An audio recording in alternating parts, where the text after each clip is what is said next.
name is Brandi Bell. I am a certified personal trainer. How many marathons have you done? Oh my goodness, I couldn't even count how many I've done. I've done quite a few marathons. I've done Ironman, 3 half Ironman, which Kathleen was there for the very first one. And I've done numerous ultras, like 50Ks and up. I graduated from Washington State University with my degree in biology. So I have 2 training certifications with 2 different companies. I have a nutrition specialist certification. I have a TRX certification. I have spinning still. I think that, I'm also a certified soccer coach. Awesome. How many children do you have? I have 4. What we were talking about with nutrition and it being just this astronomically huge thing on everyone. I mean, you're inundated with, you should eat keto, you should be a vegetarian, you should be a vegan, all these things. You should cut out all carbs, which I guess would be keto. All these different diets that are thrown at you. And so what do you choose? How do you decide? Well, how big of a percentage do you think emotional eating is, or there's an emotional component to eating? Oh my gosh. I would say like 75-80% of people are emotional eaters. I know that sounds like a lot, but think about it. Even people who you would think are, they're thin, they don't. No, I think that how you feel attributes to how you eat. Some people, when they have been knocked down, they don't eat. But some people, when they're knocked down, they do eat, and they eat horribly. Sometimes when people are happy and they've gotten good news, they eat. There's so... Food is involved with everything, and not everybody does it that way. Do you think it's cultural? Do you think it's like mainstream America that does that, or do you think there are other cultures that handle that aspect differently? Oh, I think it's cultural. I think America, mainstream America, is like the United States, is very much connected to their food, and it's very social. But I think many countries are that way. Eating is part of their culture. They make these meals, they get together, and it's part of their time of socializing, spending time with their family. If you're a personal trainer and I come to you for personal training, when do you and how do you introduce the food conversation?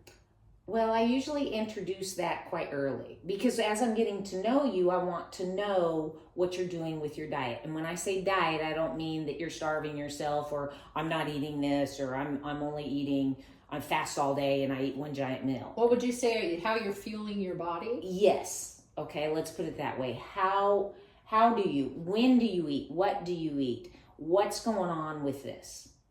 Okay, do you eat out? Do you make your meals at home? Yeah, did you come to me today for your exercise session starving? Yes, exactly. These are things that I ask, and I do it lightly. I don't sit there and grill them. I just kind of you just kind of slide in there and make that conversation as you're working out, because that way you can kind of get to know the person. So if you start eating better, like you're eating better foods, you're whole foods. Okay, so we say whole foods, and you cut out all the processed stuff. You have now eliminated so much sugar and so much just stuff that's in food that you don't want. And you'll see a difference in how you feel, and you'll usually drop weight.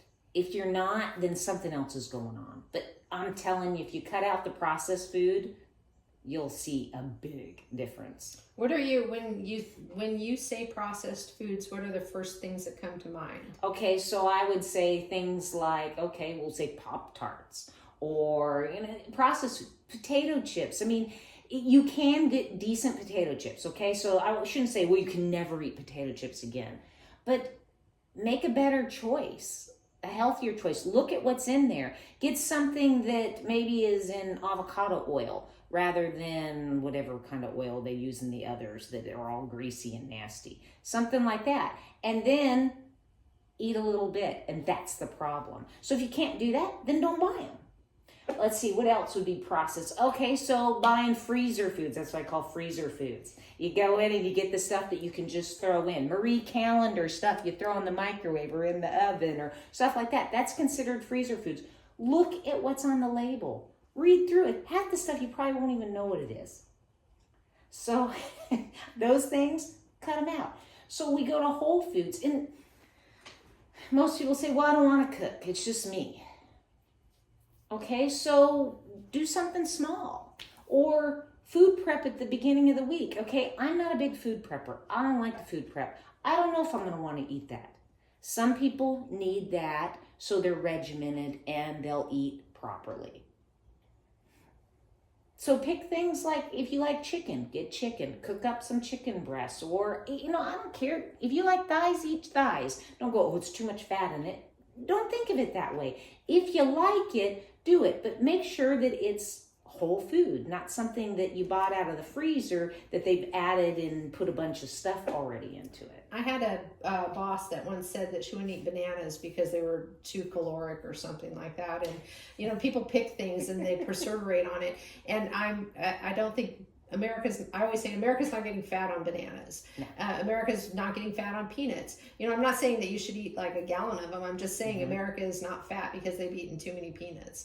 Yeah. When I talk to people and I tell them, okay, 80% of your eating should be healthy. 80%. Okay. So healthy meaning whole foods. And a lot of people don't understand what healthy is. That's where you come into buying the stuff off the shelf, never reading the labels. You don't even know what's in it because it says maybe it's fat-free. Well, fat-free is not healthy. I shouldn't say that. Just because it says fat-free doesn't mean it's healthy. What are they filling that with if it's fat-free? They're filling it with sugar. Okay? So it has flavor. Fat gives flavor. So 80% healthy, 20% guilt-free. That way, when you do eat something like cake or whatever it is that you really want, okay? It doesn't have to be a dessert. It could be anything that you really want. You shouldn't deny yourself that. You should have it, but it's only once in a while, and it should be guilt-free. And you're not beating yourself over what you ate. You should not beat yourself up over that. Every day's a new day. And that's the thing I think people forget is that then they emotionally are so attached to it that when they make a mistake with what they're eating or they fall back to their bad habits or they get up and they eat cookies rather than eating what they should, they beat themselves up over it all day long. But if you just say, okay, now we're going to start all over right now. Exercise regime should be something that brings you better health. Let's put it that way. You're doing it so one, mentally, physically, all of that is, yes, it's not about, I got to lose weight, I got to lose weight, I got to lose weight. If it's all about that, it's going to fail. It's just like the eating. If it's all about losing weight, it's going to fail. You have to make changes, and they need to be slow unless your doctor's saying, okay, we need to take care of this now. And there's reasons for that. There are reasons that people may have to. Maybe they've got a lot of health issues. They're a raging diabetic that has to make changes right then, whatever it is. And that's where I would say that medicine comes into help, or even weight loss surgery. I'm not a big pusher of that, but that is something that with having that done, maybe changing your eating habits, and mentally you have to be here. So I think that you need to go and talk to someone and not think of it as, oh, there's something wrong with me. Well, you need someone that can be there for you so you can let all that emotional stuff out rather than using food to push into that spot. Well, yeah, and I have done, I'm not the surgeon, but I'm the circulator and I'm the participant of I don't know how many lap sleeves and gastric bypasses, and of course in surgery you don't know what the outcome is because they roll out and then that's the end of it. But just situationally, I've met so many people that have managed to overcome that surgery, meaning they had the surgery and they may have even initially lost a lot of weight, and then they didn't. You know, they've overcome the small stomach, stretched out. Now it's a big stomach. The nutritionally, or their nutritional status is not ideal by any stretch. They never had to make a change. I think they went into the surgery thinking it was going to fix everything. And the problem is it doesn't change anything. Or you borrow a different set of issues, because now your stomach is only 2 teaspoons large. And so you can choke to death on certain things. You can have dumping. That's more with gastric bypass, but you really have to know what you're doing. You can't when you get these surgeries. And I hear more and more people that get on the plane to Mexico or whatever, and they have these surgeries done out of country because they're a lot less expensive.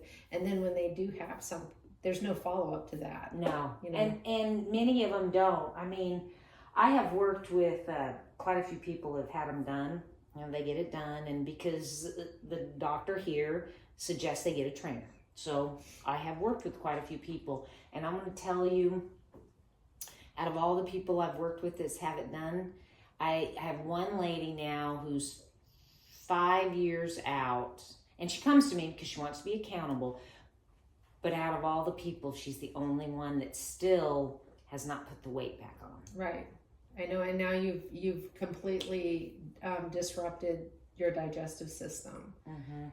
So it's nothing to go into lightly. A lot of people are hesitant because of the expense involved, and maybe even the immediate ramifications of having surgery, like the pain or the the adjustment for that. But if your end goal is, I'm going to be thin, this is not a way that I have seen people long term become thin. Sometimes they borrow extra other problems. I have seen people do it due to the fact that they have their blood pressure, their diabetic, they're pre-diabetic, whatever it is, and then they have it done and that's gone. But what happens when they gain the weight back? I mean, all that comes back, right? Right. All of that comes back. So it's not something you want to jump into lightly. I mean, there is I believe there is no magic cure for being overweight.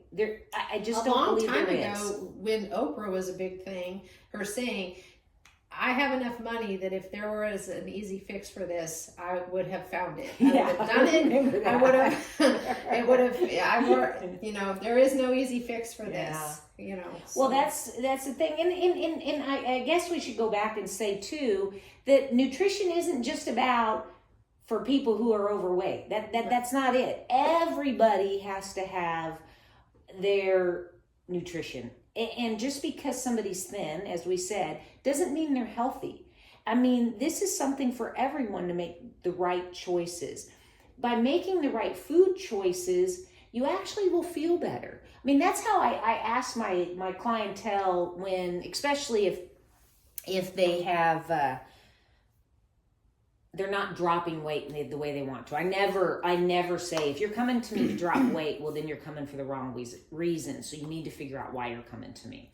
And we need to look at what your nutrition is. So when I talk to someone about their nutrition and we go over this, I always ask them after they've been doing it for so long is, how do you feel? How are you feeling? How's your thinking? How's your mental well-being? I mean, when maybe they haven't lost any weight, but how are you feeling? And so much of the time, the answer is, I feel better. So rather than saying, okay, well, I feel bad, so I'm going to go get myself a bowl of ice cream. You feel worse. Well, yeah, and then you feel worse, and then you maybe eat that, and then you eat something else because you still don't feel better. So maybe if you got up and went and walked outside or went to the park, something, even if you didn't even do a whole lot of exercise, sat where you could be outside getting fresh air and hearing the birds or whatever's going on out there, you feel so much better. It is, that's better than any drug that you could ever take. Any drug that you could ever take. I mean, peace, a moment of peace. Oh, yeah. A moment of peace, or even just to get some of the endorphins flowing. Step away from whatever it is. Well, they've that's done got research you. that shows like even after 5 minutes of doing something, it doesn't even take a whole long time period of doing some exercise to reap benefits from that. Well, there's this physician that is on this website that I've referenced, Becca Levy, I think is what her name is, and she says that they have shown that a very large percentage of how you age and how long you live is based on your presumption about what you think about aging. And so, you know, I'm 54, and so what do I think is going to happen when I'm 70? I mean, I think I want to be doing what I'm doing now. Right. And maybe I won't be doing it as fast or as much, but I'm going to be doing it. I mean, I'm thinking my thoughts are my happy place is to be out on a trail. No one's got to be around. It's quiet. It brings a lot of mental clarity. And so at 70, I want to be doing that. I mean, God, shoot, that's only 15 years away. But I want to be doing that. But I think that's perfect too. Is like, you know, you'd have to have like the lofty aspirations for, you know, it's coming up, and you want to be able to do what you're doing today, Yes. tomorrow. And I mean, what you have to realize is, so your nutrition plays a part in that. It plays a role in there. But your activity level, I mean, you do have to look at, how do you want to live? How do you want to feel? I want to feel good. I want to put healthy stuff into me so that I can keep going. I mean, as we age, yes, we get more aches, more pains, things are a little harder. That's just part of life.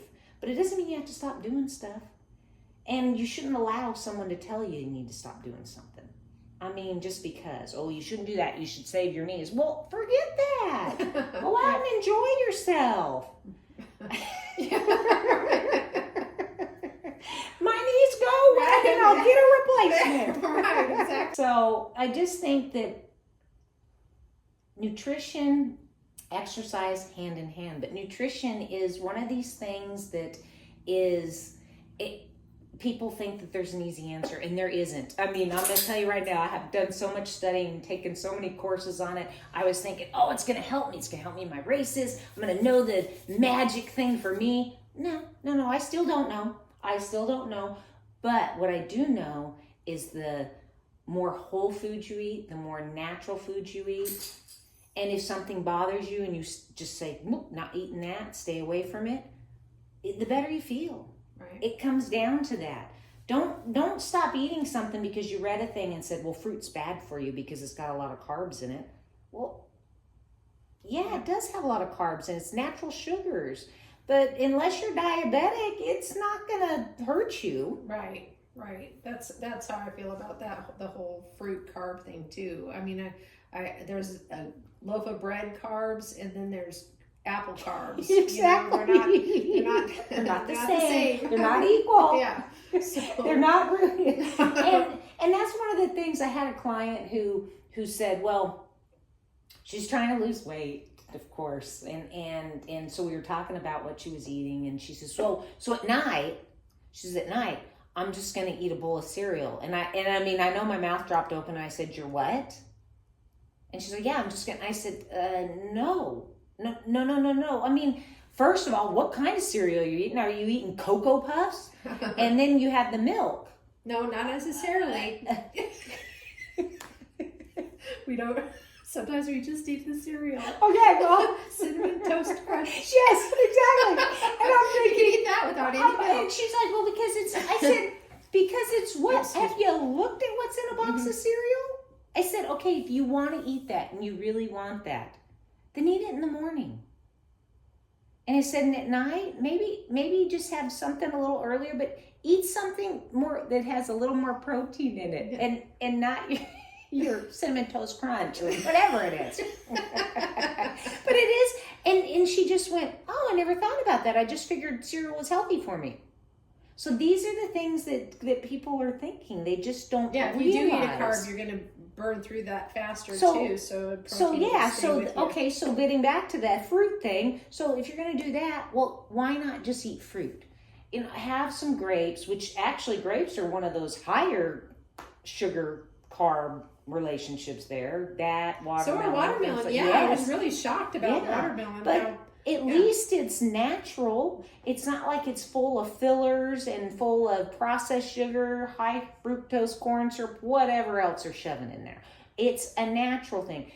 You can't say 100 calories of watermelon is equal to 100 calories of cake or bread or whatever you want to use. It's not. It's not the same, because people will say, well, calories in, calories out. Well, yes, that's true in one sense, but you can't. They're not. All calories are not equal. They're not. I'm sorry, if you're eating processed foods compared to whole foods, I'm going to tell you right now, you could probably eat a lot more calories with this whole foods and lose weight than you would if you were eating a bunch of processed food. Because people do have, they have a baby, or they get married, or they change jobs, or they move, and there's just some life event, or they lose someone in their life. Or and those are like somebody, maybe they do die, or there's just some very big event that happens in your life, and it can mean any one of those things, and it will change your normal routine. But then you were able to make that initial change, and now you just have to figure out what the new normal looks like. Exactly. And you got to realize that you have to know yourself. That's the thing. You have to know yourself. Like when I go on vacation, I just kind of eat whatever. I mean, I know what I like, so I make the choices that are right for me. But I'll eat some things that I usually will not eat at home. That's just on vacation. That's okay. But I know me, and I know that when I get home, I'm not going to eat like that. So you got to know yourself. So if you know, like I know myself, like I cannot buy ice cream. Like I can't. I will eat every last tablespoon of it. So if I was going to indulge in ice cream, then I might stop at Sonic or Dairy Queen, because then I eat it and it's done. And it's not just hanging out in the freezer, because going, I'm here. Yeah, right. I'm here. Right. Come eat me. Yeah. It shouts. It shouts pretty loud. So it's not a good thing, but there's just certain things like that and that's what you have to. That's it. You have to know yourself and understand, can I do this, and is it going to be okay? If not, then don't do it. Yeah, or like Halloween candy or something like that. People will bring it in. They're like, oh, well, that person just ate 3 or 4 pieces. I cannot eat it. I cannot, because I will keep eating it until the foil ball is as big as my hand. And I'm sick to the dog. Yeah, exactly. Yeah. So, or if I have only access to 2 pieces, then I can eat it. But if I have access to, the Sam's Club bag, I will not open it up and eat it, because I know myself. Yeah. So I mean, there's just certain things. I'm like that with Chex Mix. Okay, I love Chex Mix. Well, I will never eat any. It upsets my stomach because it has so much junk in it. Is the same thing too. Yeah. And those especially are things with the grease on it, and everything. And then I'm like, oh my God, I cannot eat it. So it's kind of like, okay, so I don't buy that. I don't buy it. I don't eat it. I don't touch it. But movie popcorn's a different thing. If I go to a movie, I know I'm going to feel bad. Yeah. But I'm just kind of like, I just can't help myself. And so I have it. And I was sitting at the pump station, the buttery, it's not even butter, it's some, well, I don't use whatever that. It is, whatever I don't go that far. Yeah, whatever that is. Well, no, I was sitting there and I was just trying to slyly put on way too much. And the cardiologist came up and he was on the other side doing the same thing. He was like, this is my only indulgence. I know. I'm like, yeah, I bet. Just like this is my only indulgence. But I'll keep your secret if you keep mine. I know. But see, I see things like that. But I know me, okay? And if you know that, how often do you go to the movies? Right. And it's a rare occasion that you have that. So you should indulge once in a while. It just is it's part. we should be able to live our lives and be happy, but food should not be the thing that just goes, okay, well, only food makes me happy. Right. It's just that some things, it's kind of like movie, popcorn, yes, I'm having it. But just know, so you can't have ice cream in the house, you don't buy it. You can't have candy, so you give it away. Right. I mean, I'm good about, I'm like, here, take it with you because I don't want it sitting here. Take it to work, take it to Exactly. whatever. Everybody build their boundaries Exactly. as they need to. Just as I have mine. Like, be the dealer of the yard. So, yeah, I mean, with nutrition, everybody has, not everybody, but most people have some kind of a struggle here and there. You just have to really know you and know what your limits are. Can I do that and it'll be okay? If not, then don't go there. I mean, it's just like the alcoholic doesn't need to have that drink, so they don't need to go. They don't need to be hanging out at the bar. Right. So you just, and don't go, it's kind of too, like when you go out to dinner, if you're going out to dinner and it's a rare thing, don't say, well, I got to have the salad with grilled chicken on it because, well, if it's a rare thing, then have something that that you really want, but know that that's not how you're always going to eat. Right. And I know that's someone who's supposed to be sitting here saying, well, you need to eat this and you need to eat that. I just don't agree with that. I think that you have to make the right choices for you, and you need to make baby steps as you go through it. And you'll learn a lot about yourself as you do it.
I want to live my life? Can I do this for the next 30, 40 years? I mean, because if you're saying, well, I'm going to cut all this stuff out, you just can't sustain that. Right. You have to be able to sustain it.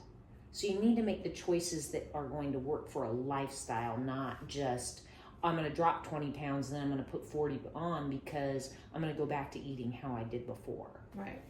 Make it a habit. I mean, like they say, 21 days to make it a habit. So just start changing things. But you never have to cut something totally out unless it's one of those kryptonite things for you, like Chex Mix is for me. I just don't buy it. I don't eat it because it's bad for me. It upsets me, makes me feel bad, but I love it. So I don't buy it and I don't eat it. Right. But you have to know that about yourself. Yeah.